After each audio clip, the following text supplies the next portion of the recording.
Bill. I suppose you think I'm a rebel, but I couldn't help it. I'm a grown man with habits of self-defense, but there is a time when all pride be damned. The boy is gone. I have sent him home. All is off. There were martyrs in old times, goes on Bill, that suffered death rather than give up the particular schemes they enjoyed. None of 'em ever was subjugated to such supernatural tortures as I have been. I tried to be faithful to our plan, but there came a limit. What's the trouble, Bill? I asks. I was rode, says Bill, the 90 miles to the stockade.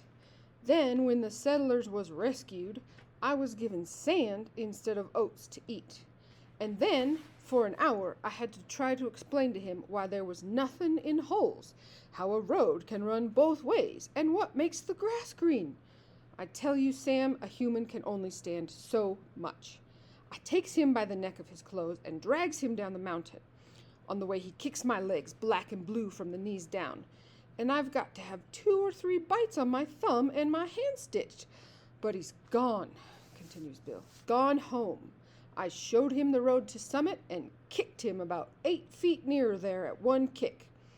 I'm sorry we lose the ransom, but it was either that or Bill Driscoll to the madhouse.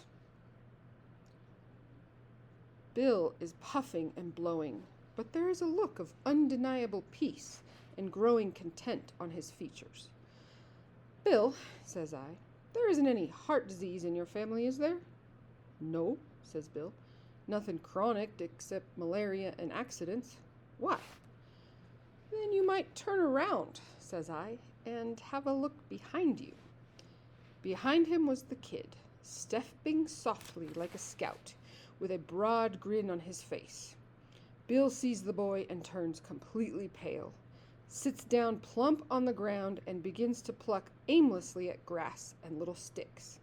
For an hour I was afraid of his mind, and then I told him that my scheme was to put the whole job through immediately, and that we would get the ransom and be off with it by midnight if old Dorset accepted our proposition.